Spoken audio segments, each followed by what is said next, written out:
Le téléviseur bourdonnait des voix aiguës des personnages animés, résonnant à travers le modeste salon de la famille Abiola.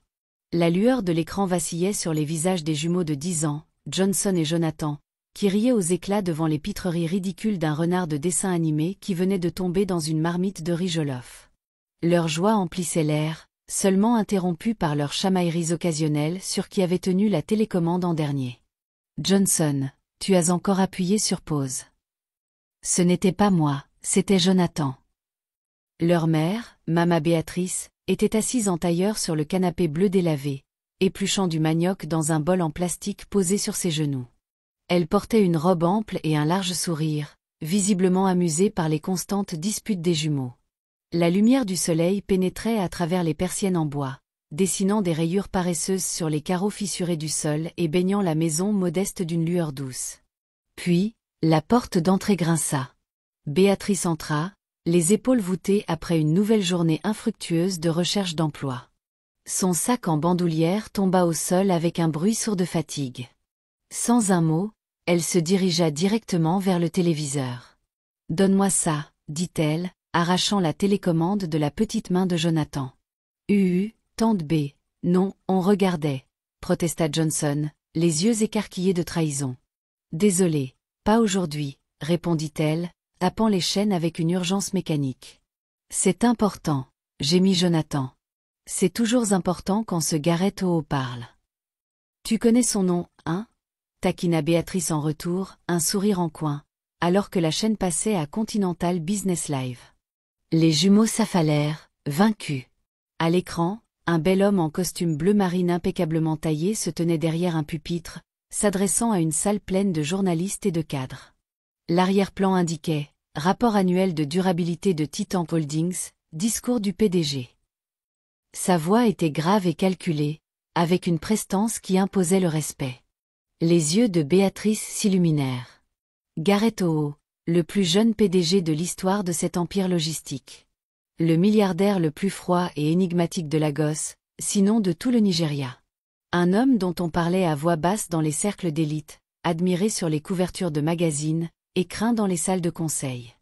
Pourtant, personne n'avait jamais vu sa femme ou la mère de la fille dont on parlait souvent à voix basse. Elle soupira mélancoliquement. N'est-il pas tout simplement parfait? Parfait, mais il ne sait même pas que tu existes, lança sa mère avec un petit rire, levant les yeux de son manioc. Si l'amour pouvait traverser l'écran, peut-être aurais-tu une chance. Béatrice lança un coussin du canapé sur sa mère en riant. Maman, laisse-moi rêver en paix, s'il te plaît. Rêve tant que tu veux, mais souviens-toi que Gareth O ne vit pas dans notre ghetto, dit Mama Béatrice, toujours en riant. La seule chose que vous avez en commun, c'est que vous respirez tous les deux de l'oxygène. Exactement, s'exclama Jonathan. Même son oxygène doit sentir le parfum.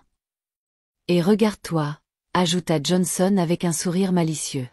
Tu n'as même pas encore trouvé de travail, et tu rêves d'épouser un milliardaire.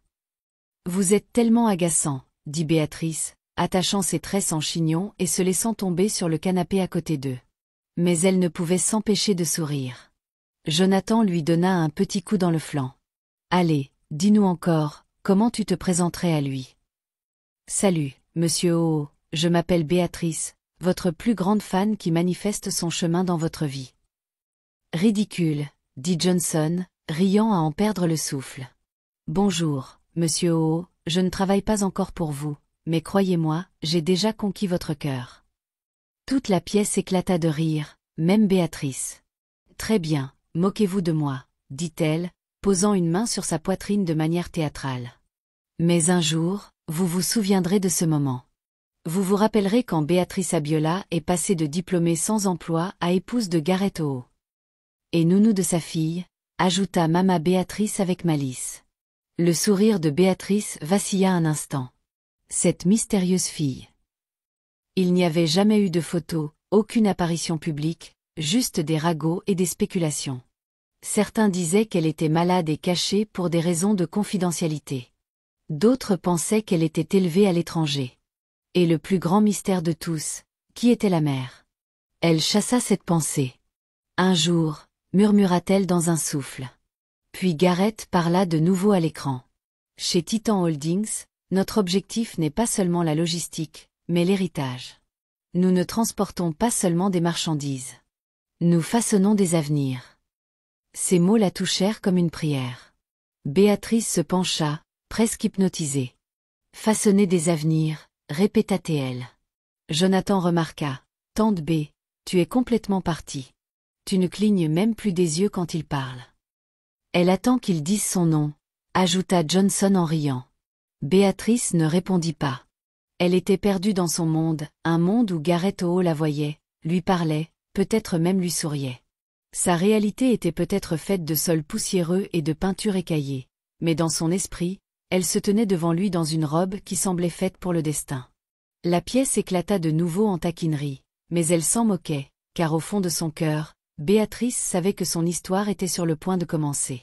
Et d'une manière ou d'une autre, elle commencerait avec Gareth Oho. Le soleil brûlait les rues poussiéreuses de Lagos alors que Béatrice passait d'un bâtiment à l'autre, les semelles de ses chaussures presque usées à force de marteler le trottoir. Sa blouse collait à son dos à cause de la sueur, et le dossier manille autrefois impeccable contenant son CV portait désormais les marques de longues heures et d'un espoir fragile. « Désolée, madame, ce poste a été pourvu hier », dit la réceptionniste d'un hôtel du centre-ville avec un sourire crispé, tapant sur son ordinateur. Béatrice parvint à hocher poliment la tête. « Merci. » Mais à l'intérieur, un lourd soupir menaçait de s'échapper. Elle sortit, s'arrêtant sous l'auvent rouillé d'une boutique à proximité pour essuyer son front. Ses tresses noires étaient attachées en chignon, mais la chaleur s'infiltrait encore sous son cuir chevelu. Elle jeta un coup d'œil à son téléphone. Plus que 2% de batterie. Elle le rangea dans son sac. À l'intérieur de la petite zone de réception du prochain immeuble de bureaux, il y avait une rangée de chaises métalliques et un distributeur d'eau qui goûtait dans un gobelet en plastique fissuré. Elle s'assit et ajusta son dossier, observant un homme à côté d'elle feuilleter les pages d'un magazine économique. Ses yeux accrochèrent un gros titre, « Recherche femme de ménage ». Postulez maintenant. Son cœur s'accéléra. Béatrice se pencha. « Excusez-moi, monsieur. Puis-je regarder ce magazine quand vous aurez fini ?» L'homme leva les yeux, surpris mais amical. « Bien sûr, tenez, j'ai terminé. » Elle feuilleta rapidement jusqu'à la page et trouva l'annonce. Femme de ménage recherchée dans un bureau d'entreprise. Entretien demain, 9 heures précises. Contact, 0807 20X. Adresse, Plot 27B, rue Io à Doguin, Victoria Island. Avec des doigts tremblants, elle composa le numéro. Une voix féminine calme répondit. « Bonjour, madame. J'ai vu l'offre d'emploi pour le poste de femme de ménage dans votre annonce. Est-il toujours disponible ?» demanda Béatrice. « Oui. Les entretiens ont lieu demain matin, 9 heures précises. Venez tôt. L'adresse est dans l'annonce, » répondit la femme. « Merci beaucoup, madame. Que Dieu vous bénisse. » L'appel se termina, et Béatrice faillit danser en sortant du bâtiment. Elle ne se souciait même pas des fumées du trafic de Lagos ou du bruit environnant. Elle avait une chance. Une autre chance. Ce soir-là, de retour chez elle, Béatrice fit irruption dans le salon, surprenant Mama Béatrice et les jumeaux, qui se disputaient bruyamment pour savoir si Goku ou Naruto était le plus fort. « Maman, devinez quoi? J'ai trouvé une offre d'emploi. Ils font des entretiens demain matin. » Mama Béatrice leva les yeux de son bol de soupe déguisie. Ses cheveux afro-courts étaient enveloppés dans un foulard, et son expression mêlait surprise et espoir prudent. Et quel genre de travail cette fois? La voix de Béatrice baissa légèrement. Femme de ménage. Jonathan intervint immédiatement. Femme de ménage? Mais tu as étudié la comptabilité. Il la regarda avec de grands yeux. Mama Béatrice fronça les sourcils. Femme de ménage? Es-tu sûre que c'est ce que tu veux, Béatrice? Tu as un diplôme. Tout ce stress à l'école. J'espérais quelque chose de mieux. Béatrice s'agenouilla près de sa mère. Maman, je dois commencer quelque part. Je ne peux pas rester ici à attendre un grand travail de bureau pour toujours. Au moins, avec ça, je contribuerai. Notre situation n'est pas terrible, mais elle pourrait être meilleure. Je veux vous aider, toi et les garçons. Même si c'est en balayant des sols. Mama Béatrice soupira et caressa doucement la joue de sa fille. Que Dieu récompense ton humilité, ma fille. Fais juste attention là-bas. Le lendemain matin, Béatrice était debout avant le lever du soleil. Elle fit bouillir de l'eau, se lava rapidement et repassa soigneusement une chemise blanche simple et son seul pantalon noir décent. Ses tresses étaient fraîchement hydratées, son visage nu mais éclatant. Elle mangea rapidement et partit avant que les jumeaux n'ouvrent les yeux. L'adresse de l'annonce résonnait dans sa tête, Plot 27B, rue Ayosa Deojan, Victoria Island. Elle arriva sur place juste au moment où le soleil se levait pleinement.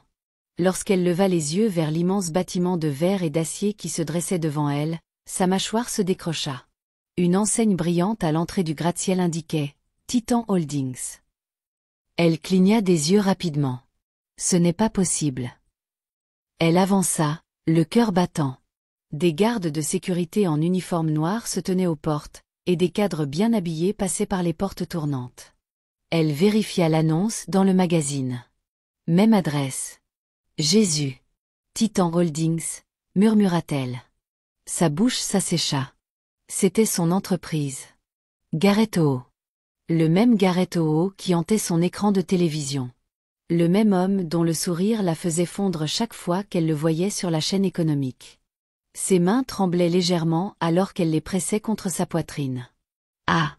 Saint-Esprit! Tu veux vraiment tester mon cœur? Elle chercha son téléphone, puis se rappela qu'il était encore en charge à la maison. Pas de selfies pour preuve. Un large sourire illumina son visage.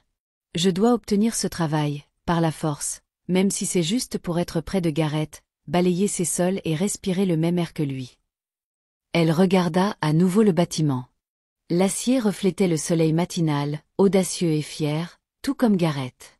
Ce n'était plus seulement un travail. C'était le destin. Elle redressa les épaules et avança. Béatrice, comporte-toi comme une professionnelle. Pas de bavage, murmura-t-elle à elle-même. Puis elle rit.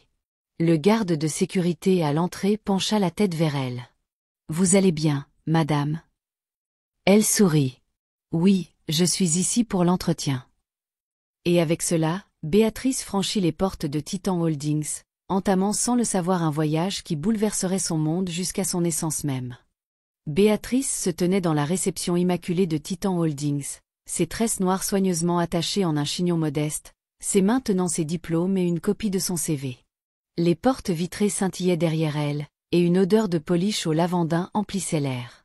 Elle jetait des regards autour d'elle aux employés élégamment vêtus qui passaient, leurs costumes impeccables, leurs talons résonnant contre les carreaux.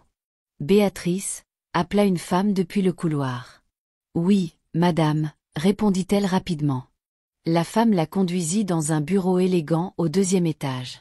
À l'intérieur se trouvait la responsable des ressources humaines, une femme nigériane d'une 40aine d'années, portant des lunettes à monture dorée et un regard perçant. « Asseyez-vous », dit la responsable des RH poliment. Béatrice offrit un petit sourire et s'installa dans le fauteuil. Son cœur battait fort. La femme parcourut ses documents, puis s'arrêta. « Vous avez étudié la comptabilité à Unilag ?»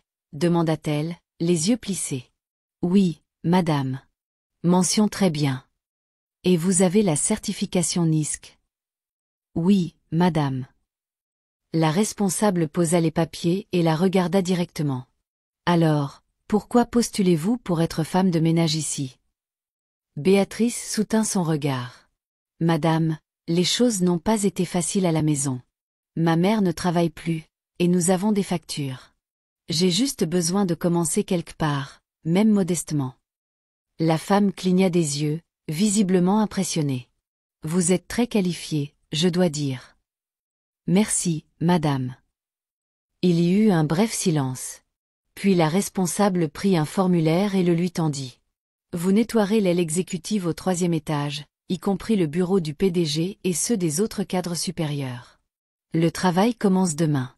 Vous êtes ponctuelle ? » « Oui, madame, très ponctuelle. » La responsable se leva et ouvrit un casier à proximité.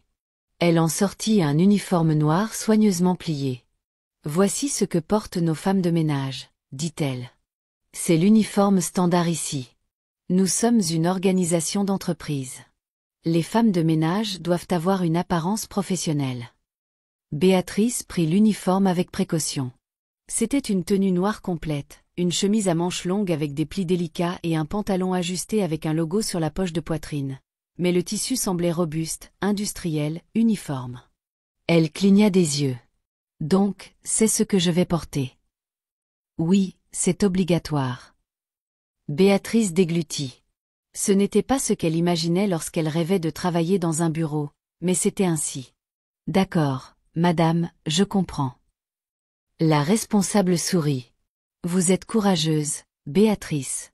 Vous vous en sortirez très bien. Ce soir-là, Béatrice était assise avec sa mère sur la véranda de leur maison, tenant l'uniforme sur ses genoux. Ils t'ont donné un uniforme? Demanda maman Béatrice, ajustant sa robe. Oui, maman. Noir, tout comme ceux que tu vois dans les grands hôtels et les aéroports. Oui, mais maman, ce travail n'est pas anodin. Oh, ils ont dit que je nettoierai le 3e étage. C'est l'aile exécutive, le bureau du PDG, d'autres grandes personnes. Donc, tu entreras dans les bureaux de ces gens. Maman Béatrice haussa les sourcils. Béatrice, ne va pas rêver de mari là-bas. Nettoie et rentre à la maison. Ne te laisse pas distraire. Béatrice rit doucement. Maman, ce n'est que du nettoyage. Pas de distraction. Je veux juste faire de mon mieux. Que Dieu te bénisse, ma fille. Le lendemain matin, le soleil n'était pas encore levé lorsque Béatrice arriva à Titan Holdings. Elle portait son uniforme, ses tresses soigneusement attachées. Elle se regarda dans le mur de verre en passant. L'uniforme n'était pas glamour, mais elle le portait avec une dignité tranquille. Elle signa son arrivée et fut dirigée par un garde de sécurité vers l'ascenseur du personnel. Son chariot de nettoyage attribué l'attendait déjà au 3e étage. L'aile exécutive était comme une autre planète. Des murs ornés d'art abstrait nigérian, des sols brillants comme des rivières de marbre, et le silence du pouvoir. Elle poussa le chariot lentement, émerveillée par l'espace. Lorsqu'elle arriva au bureau du PDG, elle prit une profonde inspiration. C'est le bureau de Gareth Oho, murmura-t-elle. La porte n'était pas verrouillée. Elle la poussa doucement et entra. Béatrice s'immobilisa. C'était magnifique. Un grand bureau en ébène poli se dressait devant une large paroi vitrée donnant sur la ville. Un long canapé reposait dans un coin à côté d'une étagère remplie de récompenses, de plaques et de profils d'entreprises épais. Il y avait une peinture d'un lion rugissant au-dessus du bureau.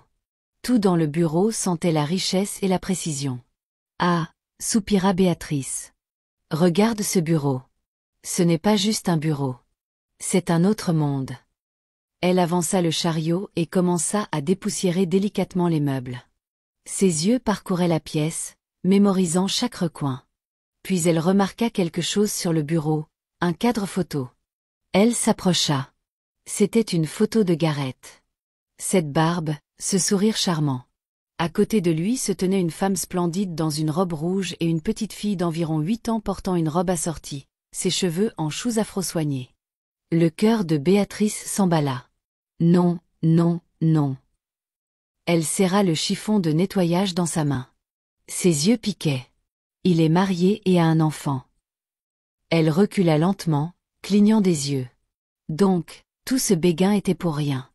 Cet homme est pris, avec une belle femme et un enfant. Ah! Mes rêves s'envolent. Mes rêves sont partis.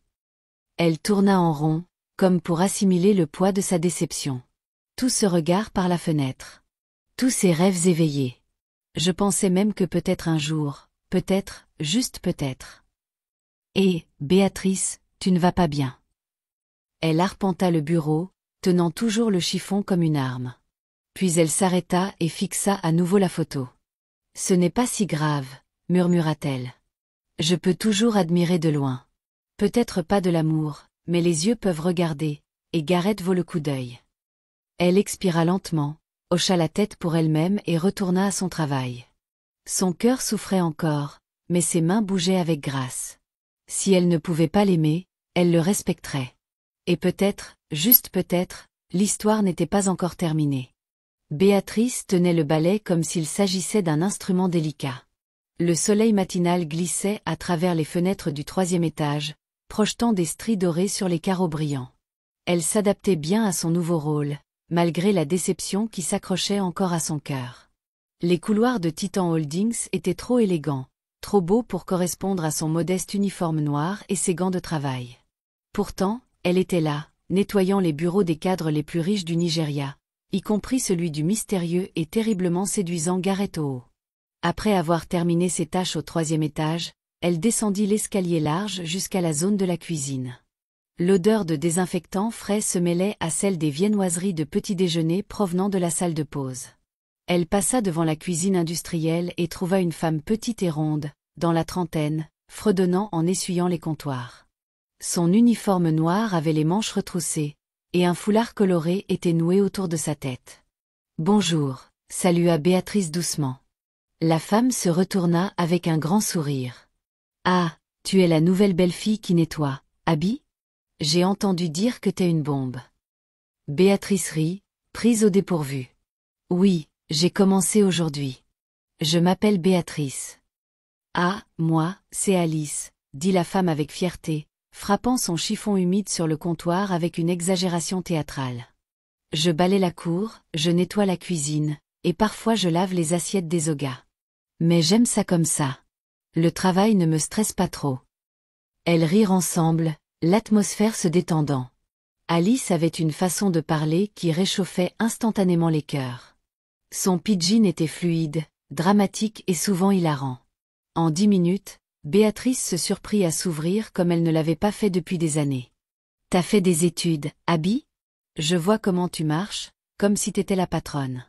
Ton anglais aussi est trop classe, » taquina Alice. « J'ai étudié la comptabilité. Mais les emplois sont durs à trouver. »« Alors, me voilà, » répondit Béatrice avec un sourire doux. Alice pointa un doigt sur elle avec une fausse accusation. « Tu veux trouver un mari, Abby ? Pourquoi t'es venue nettoyer ici ? Tu veux qu'un riche Oga t'épouse ? Ne me mens pas. » Les yeux de Béatrice s'écarquillèrent. « Ah, non. Oh, j'avais juste besoin de quelque chose pour survivre. » Elles rirent à nouveau, Alice se pliant en deux de manière dramatique, se tenant le ventre. Plus tard dans l'après-midi, pendant une courte pause, les deux se retrouvèrent dehors près de la section arrière du bâtiment. Pas tout à fait une cour, mais un endroit pavé tranquille près du parking du personnel. Le soleil était doux maintenant, projetant des ombres chaudes alors qu'elle se tenait à l'air libre. Béatrice avait retiré son bonnet, laissant respirer ses tresses noires soignées. Alice s'appuya contre le mur, son balai posé à côté d'elle. « Le soleil est doux aujourd'hui, chat. Ça fait presque oublier qu'on est des nettoyeuses. » Soudain, le bruit de pneus crissant sur le gravier attira leur attention vers le parking. Une berline noire élégante apparut. Ce n'était pas un SUV, mais la marque était clairement élitiste, du genre que seuls les PDG ou les politiciens conduisent. Elle se gara sur une place réservée, et le conducteur, Gareth, en sortit. Il portait un costume bleu marine ajusté, taillé à la perfection. Sa posture était imposante, sa démarche lente, délibérée, confiante. La lumière du soleil frappait sa peau juste comme il faut, donnant à sa barbe bien entretenue un éclat subtil. Sa coupe courte complétait sa mâchoire forte. Même de loin, sa présence était magnétique. Béatrice s'immobilisa. Elle ne pouvait ni bouger ni cligner des yeux. Sa respiration se bloqua dans sa gorge alors qu'elle le regardait approcher du bâtiment. Tout autour d'elle devint flou. C'était comme s'il marchait au ralenti. À cet instant, Gareth n'était pas seulement un homme. Il était une vision. Alice la regarda, puis regarda Gareth, puis revint à Béatrice. Elle agita une main devant son visage. « Rien. Béatrice. »« Toujours rien. Béatrice, » cria-t-elle, « toujours rien. » Finalement, elle lui donna une claque sonore sur l'épaule. Béatrice sursauta. « Ah, Alice, c'était pourquoi ça ?» Alice éclata de rire. « T'es folle. T'as vu un bel homme et ton esprit a quitté ton corps. T'entends plus rien. Regarde tes yeux, on dirait quelqu'un qui est tombé amoureux dans un rêve. Pas de repos pour toi. » Béatrice tenta de se ressaisir, les joues brûlantes. « Laisse-moi, Alice, je t'en prie. » Alice pointa un doigt sur elle de manière dramatique, presque dansante. « Tu l'aimes, ce Gareth. Tu l'observes, Béatrice. Dis-moi maintenant, à cause de cet homme, t'as postulé pour ce travail? Avec ton anglais parfait et tous tes diplômes, tu viens nettoyer des sols? Béatrice gloussa, essayant de cacher son visage. Je t'ai dit, laisse-moi, je t'en supplie. Tu lis trop dans tout ça. Alice croisa les bras, un sourire narquois se répandant sur son visage. Je vais t'observer, oh. Tu vas m'expliquer quand vous ferez le mariage. Béatrice rit plus fort, mêlant embarras et amusement. Alors que Gareth disparaissait dans le bâtiment, elle se tourna vers son amie. T'es vraiment quelque chose, Alice. Ne t'inquiète pas, je serai ta demoiselle d'honneur. Leur rire résonna dans la cour. Deux amis improbables partageant un moment de légèreté au milieu de leur travail. Et alors que Béatrice reprenait son balai, elle ne put s'empêcher de sourire. Peut-être, juste peut-être, nettoyer des sols n'était pas si mal après tout. Gareth était assis dans son bureau impeccable au 3e étage, la lumière du soleil filtrant à travers les grandes fenêtres donnant sur l'horizon de la ville. Son costume bleu marine était impeccable. Ses boutons de manchette scintillaient sous la lumière, et son parfum, un riche mélange d'oud et d'épices, flottait subtilement dans l'air.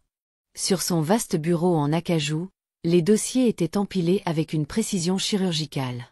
Un cadre photo était posé sur un côté, montrant une femme élégante en rouge, souriant chaleureusement, avec une fillette de 8 ans appuyée contre elle. Les doigts de Gareth tambourinaient silencieusement sur la table tandis que ses yeux parcouraient l'écran de son ordinateur portable. On frappa légèrement à la porte. Sa secrétaire, Lydia, entra avec un sourire poli, tenant une tasse en porcelaine blanche sur une soucoupe. « Votre café, monsieur, » dit-elle, le posant soigneusement. « Merci, » répondit Gareth brièvement, sans quitter l'écran des yeux. En se tournant pour partir, Lydia heurta accidentellement le bord du bureau avec son coude. La tasse de café bascula, atterrissant avec un craquement sec. Le liquide brun éclaboussa les carreaux blancs, et la tasse se brisa en morceaux irréguliers. « Je suis tellement désolée, monsieur », s'exclama Lydia. Gareth soupira, calme mais visiblement mécontent. Il appuya sur l'interphone. « La femme de ménage peut-elle venir dans mon bureau, s'il vous plaît ? Tout de suite. » En bas, Béatrice finissait d'essuyer la dernière des portes vitrées au 2e étage lorsque l'appel arriva. Son cœur s'arrêta. Ses mains tremblèrent légèrement. « Vous dites que monsieur Gareth veut une femme de ménage ?» demanda l'un des gardes, haussant un sourcil. « Oui, » murmura Béatrice, redressant déjà son uniforme. En montant l'escalier vers le 3e étage, son cœur battait contre sa cage thoracique. Ses paumes étaient moites. Elle lissa rapidement ses tresses, s'assurant qu'elles étaient toujours soignées. Elle inspira profondément. « Tu peux le faire. Tu ne fais que nettoyer. »« C'est tout, » murmura-t-elle. Mais au fond d'elle, elle savait que ce n'était pas juste nettoyer. C'était lui. Gareth, l'homme à la présence si imposante qu'elle lui coupait le souffle. Elle atteignit la porte et frappa doucement. « Entrez », dit une voix grave. Elle ouvrit la porte, entra, et s'immobilisa. Gareth était à l'autre bout de la pièce, assis, le dos droit, les doigts entrelacés sur un document. Le désordre était plus près de l'entrée, mais ses yeux ne remarquèrent même pas le café renversé. Son regard se fixa sur lui. La coupe de son costume, la façon dont la lumière caressait son visage, sa mâchoire nette, l'immobilité du pouvoir dans sa posture. Son parfum l'atteignit comme une vague. C'était trop. « Mon Dieu !» murmura-t-elle dans un souffle. Ses genoux menaçaient de céder, ses doigts serraient le balai plus fort. Elle resta immobile, le cœur battant. Pourquoi tous les hommes séduisants sont-ils toujours mariés? Ses yeux glissèrent vers le cadre photo sur son bureau. Là était la femme en rouge. Et la petite fille, une famille, sa famille. Elle s'imagina dans la photo, puis chassa cette pensée. C'était insensé. Mais l'image persistait. Elle l'imaginait riant avec elle, tenant doucement sa taille, leur fille gloussant. Ses propres rêves tourbillonnaient dans un doux brouillard. Gareth haussa un sourcil. « Bonjour. Vous êtes là pour nettoyer ou pour rêver ?» Béatrice sursauta. Son balai faillit lui glisser des mains. « Désolé, monsieur. Je vais nettoyer tout de suite. » Sa voix était calme, douce, mais portait une pointe de détachement. Froide, pas grossière, mais lisse comme du verre. Béatrice s'agenouilla et commença à essuyer le sol. Ses doigts tremblaient légèrement alors qu'elle ramassait les morceaux cassés dans la poubelle. Gareth l'observa silencieusement pendant quelques secondes, puis retourna à son ordinateur, tapant. Elle travailla aussi silencieusement et rapidement que possible, jetant des regards furtifs vers lui de temps en temps. Il ne la regarda jamais. Il n'en avait pas besoin. Sa présence remplissait la pièce. En se levant pour partir, elle hésita près de la porte. Juste un dernier regard. Elle tourna lentement la tête. Gareth était maintenant penché en arrière dans son fauteuil, une main caressant son menton pensivement alors qu'il lisait quelque chose sur son écran. Son profil était une sculpture, nette, propre, noble. Il parle avec calme, pensa-t-elle. Il parle comme la pluie quand elle touche le sol sec, mais ses mots sont rares, comme un trésor caché. Elle sourit faiblement.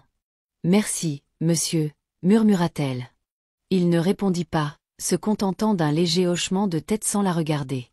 Béatrice sortit, la porte se refermant doucement derrière elle. En descendant le couloir, son cœur dansait encore. Elle toucha sa poitrine, secoua la tête et soupira. « Cet homme va me tuer avec sa beauté », murmura-t-elle. « Tu n'as pas dit un mot depuis ce matin », dit Lydia en se penchant sur la table métallique dans la salle de repos du personnel, ses yeux plissés de suspicion envers Béatrice, qui jouait silencieusement avec son chiffon de nettoyage. Les yeux de Béatrice se relevèrent. « J'ai juste été fatiguée », répondit-elle nonchalamment, évitant le regard de son amie. Lydia n'y croyait pas. « Fatiguée ? Mon œil. Tu rayonnes comme quelqu'un qui a vu un ange hier. Ne me dis pas que c'est à cause d'un café renversé. » Béatrice rit nerveusement. « Lydia, s'il te plaît. Je sais que tu aimes cet homme, » interrompit Lydia, souriant en lui donnant un petit coup sur le bras. Béatrice lâcha son chiffon et couvrit son visage. « Oh mon Dieu, Lydia, ne commence pas. Dis-moi ce qui s'est passé dans ce bureau, » dit Lydia, s'asseyant avec excitation. « Tu es sortie comme si tu venais de sortir d'une transe. » Béatrice hésita, puis céda avec un soupir. « D'accord, très bien. Je vais te le dire, mais promets de ne pas rire. »« Je ne peux pas promettre ça, » dit Lydia en gloussant. Béatrice leva les yeux au ciel, se pencha et chuchota. « Quand je suis entrée dans son bureau, Lydia ? J'ai figé. Je ne pouvais pas bouger. » Les yeux de Lydia s'écarquillèrent. « Quoi ? » « Je suis restée là comme une statue, » dit Béatrice, sa voix à peine audible. L'homme était assis à l'autre bout de la table. Le café s'était renversé près de l'entrée, mais je ne pouvais même pas le regarder. Je le fixais, lui. Lydia couvrit sa bouche, étouffant un rire. Son parfum m'a frappé en premier, continua Béatrice. Cette odeur, c'était chaud, comme du bois de cèdre mélangé à quelque chose de chair. Puis son costume, taillé, propre, net. Il ressemblait à un personnage de film Nollywood. « T'es perdu, » dit Lydia, secouant la tête. « Complètement. J'ai même vu la photo sur sa table. Lui, une femme en rouge. » Lydia se recula, haussant un sourcil. « Attends, quoi ?» Béatrice hocha la tête. C'est là que je suis sortie de mon rêve et que je me suis dit, pourquoi tous les hommes séduisants sont-ils mariés ? Mais alors que je le regardais encore comme une chèvre, il a levé les yeux et a dit « Bonjour ? Vous êtes là pour nettoyer ou pour rêver ?» Lydia éclata de rire, attirant quelques regards curieux de deux autres membres du personnel dans un coin. « Il a dit ça ?» s'écria-t-elle. « Oui. » Béatrice enfouit son visage dans ses mains. J'étais tellement gênée. Il n'était pas grossier, mais la façon dont il l'a dit, froid, calme, comme s'il se fichait de mon existence. Pour être juste, tu étais là à rêver éveillé, taquina Lydia. Je sais, dit Béatrice en gémissant, et je sentais mon cœur battre si fort, j'étais sûre qu'il pouvait l'entendre. Lydia se pencha plus près, baissant la voix. Donc, depuis combien de temps connais-tu cet homme ? Béatrice détourna le regard, jouant à nouveau avec son chiffon. Depuis l'université. J'ai un faible pour lui depuis ce temps-là. Il parlait lors de séminaires, toujours si posé, si précis. Je n'ai jamais eu le courage de lui parler. Béatrice, dit Lydia, incrédule. Tu aimes cet homme depuis l'université? Béatrice hocha timidement la tête. Je ne savais même pas que je finirais par travailler dans son entreprise. La vie est arrivée, c'est tout. Lydia marqua une pause, puis adoucit son ton. Je comprends, mais écoute-moi. Comporte-toi bien, d'accord?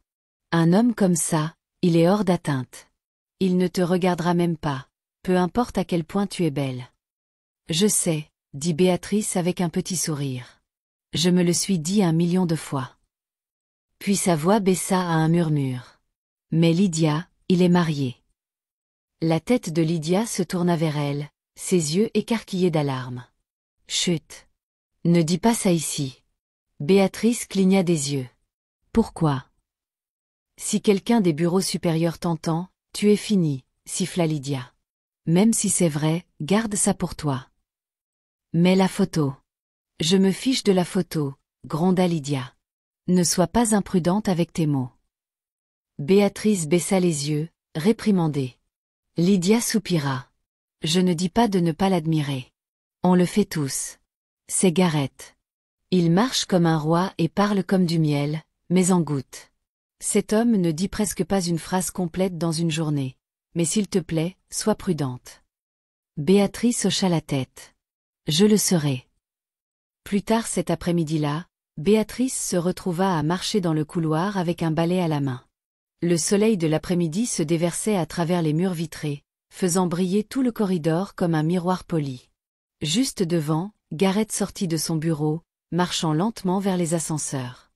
Il portait un costume bleu marine profond ce jour-là, ses pas mesurés et précis. Il y avait quelque chose de royal dans sa façon de se tenir, les épaules droites, la tête haute, mais son expression distante, presque intouchable. Béatrice se cacha rapidement derrière un pilier, l'observant comme une écolière se cachant du directeur. Son cœur battait à tout rompre.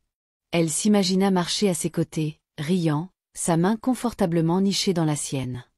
Dans son rêve éveillé, ils étaient à la plage, pas dans ce couloir froid. Sa veste enlevée, ses manches retroussées, et elle portant une robe d'été. Il la soulevait et la faisait tourner sous le soleil pendant que les vagues caressaient leurs pieds. Et il la regardait comme si elle était la seule femme au monde. Dans ce rêve, il n'y avait ni femme en rouge, ni enfant, juste eux. Ses yeux s'adoucirent, ses lèvres s'entr'ouvrirent, un sourire inconscient se formant. Puis la réalité s'abattit. Il atteignit l'ascenseur, appuya sur le bouton et se tint les mains croisées derrière lui, totalement inconscient de son regard. La sonnette retentit, et les portes s'ouvrirent. Il entra sans un regard en arrière. Béatrice expira, réalisant qu'elle avait retenu son souffle tout ce temps. Elle secoua la tête, sortit de sa cachette et continua à passer la serpillière. Mais son esprit était toujours à la plage, dansant dans une fantaisie qui ne serait jamais réelle. Le soleil se couchait lorsqu'elle descendit du bus poussiéreux et se dirigea vers le chemin étroit menant à la maison familiale de 2 chambres. L'odeur des plantains rôtis flottait dans l'air. Des enfants passaient en courant pieds nus avec de grands sourires, et les voisins la saluaient avec des regards curieux, mais rien ne rivalisait avec la chaleur joyeuse qui éclatait de sa propre porte d'entrée. « T'es rentrée !» cria l'un de ses jeunes frères jumeaux, se jetant sur elle. Le second suivait, portant un cahier d'exercices usé. Béatrice rit et les serra tous les 2 dans ses bras. « Doucement, vous allez me faire tomber. » Ils la tirèrent à l'intérieur, riant comme s'ils avaient découvert un trésor. Dans la cuisine, Mama Béatrice remuait une marmite de soupe d'égusie. Son foulard était lâchement noué, et ses yeux, plus vifs que jamais, se tournèrent vers sa fille. « Qu'est-ce que ce glow sur ton visage, Béatrice ?» Béatrice rougit et s'assit, brossant la poussière de son uniforme. « Maman, je travaille à Titan Holdings. » La louche de Mama s'arrêta en plein air. « On m'a assigné au nettoyage de l'étage exécutif. Je l'ai rencontré. Gareth O. » La louche en bois tomba dans la soupe avec un léger plouf. « Toi, » dit Mama, pointant la louche sur Béatrice. « Tu n'es pas allée là-bas pour courir après des hommes. » Béatrice se redressa. « Maman, je sais. Je suis là pour travailler, pour montrer mon potentiel, peut-être obtenir un meilleur emploi. Tu m'as élevé avec plus de bon sens que de tomber pour un homme juste parce qu'il est beau et riche. Je sais, maman, dit Béatrice, son sourire s'effaçant. Je n'y pensais même pas comme ça. Enfin, peut-être un peu. Maman soupira. Tu as une bonne tête sur les épaules. Ne laisse pas ton cœur la détourner. Oui, maman, murmura-t-elle. Cette nuit-là, Béatrice se tournait et se retournait dans son lit étroit, le ventilateur de plafond cliquetant au-dessus d'elle comme un métronome. Mais peu importe ses efforts, elle ne pouvait chasser l'image de Gareth de son esprit, sa voix, sa posture, la façon dont ses yeux rencontraient les siens, comme de la glace et du feu à la fois. Elle s'endormit à peine 3 heures avant que le coq ne chante et que son alarme ne la ramène à la réalité. Le lendemain matin, elle arriva à Titan Holdings, les yeux fatigués et fonctionnant à l'adrénaline. Elle enfila son uniforme de femme de ménage et prit son balai et son chiffon. Sa première étape était l'étage exécutif. Le silence dans le couloir la réconfortait. Pas de pas, pas de bavardage, juste elle et ses pensées. En passant la serpillière sur les carreaux polis et en essuyant les murs, elle s'arrêta devant la porte vitrée où était écrit « PDG Gareth Oho ». Elle se mordit la lèvre. Devrait-elle ? Personne n'était encore là. Un petit coup d'œil ne ferait pas de mal. Elle poussa la porte et se glissa à l'intérieur. Le bureau sentait le bois de cannelle et l'encre coûteuse. Le grand fauteuil noir trônait derrière le bureau en verre comme un trône sur une montagne. Ses yeux dansaient sur la pièce, les étagères, les récompenses, la vue impeccable sur l'horizon de la gosse. Puis ses yeux revinrent au fauteuil. Elle s'approcha lentement. Ses doigts effleurèrent le dossier en cuir. Juste pour un instant, murmura-t-elle. Elle s'y laissa tomber. Il l'engloutit tout entière. Elle se pencha en arrière, ferma les yeux et expira. Puis, comme une enfant, elle poussa doucement avec son pied, faisant pivoter le fauteuil d'un côté à l'autre. Un petit rire idiot lui échappa. PDG Béatrice, murmura-t-elle avec un sourire. Signant des contrats, organisant des conférences, volant à Dubaï. H.M. Je le mérite. Elle soupira à nouveau et laissa sa tête retomber en arrière. Juste une minute. Sans avertissement, le sommeil l'emporta. En bas, Gareth Oho sortit de sa voiture, vêtu d'un costume gris foncé et d'une montre à bordure dorée qui brillait sous le soleil matinal. Son assistant se précipita pour le saluer, mais il leva une main. Il n'était pas d'humeur à discuter. Il traversa la réception avec l'élégance d'un jaguar, silencieux, contrôlé, concentré. « Bonjour, monsieur », dit l'employé de l'ascenseur, baissant les yeux. Gareth hocha la tête une fois et entra. L'ascenseur monta doucement jusqu'au dernier étage. Une légère sonnerie retentit lorsque les portes s'ouvrirent directement dans le couloir de son bureau. Il fronça légèrement les sourcils en remarquant que la porte de son bureau était entr'ouverte. Il entra, s'attendant au silence. Au lieu de cela, il la vit. Béatrice, endormie dans son fauteuil. Sa tête penchée en arrière, ses lèvres légèrement entr'ouvertes, un doux soupir s'échappant toutes les quelques respirations. Le soleil filtrait à travers les stores, captant des mèches de ses cheveux en or chaud. Gareth s'immobilisa, ses yeux bleus froids scrutant la scène avec une immobilité calculée. Elle semblait paisible, peut-être en train de rêver, et pourtant, elle avait franchi une ligne. Il ne parla pas. Il ne bougea pas. Il se contenta de s'asseoir sur une chaise à côté, croisant les bras et attendant. Quelques minutes passèrent. Puis Béatrice remua. Ses cils frémirent. Sa tête bougea légèrement. Ses yeux s'ouvrirent lentement. Ils se posèrent sur lui. Sa respiration s'arrêta. Sa bouche s'ouvrit pour parler, mais aucun mot ne vint. Gareth se pencha en avant, son visage indéchiffrable. Son cœur battait à tout rompre dans sa poitrine. Elle avait été surprise dans son fauteuil par l'homme lui-même. Et maintenant, à suivre. Abonnez-vous pour la deuxième partie afin de découvrir ce que Gareth lui a fait. Merci beaucoup d'avoir regardé. Que Dieu me bénisse.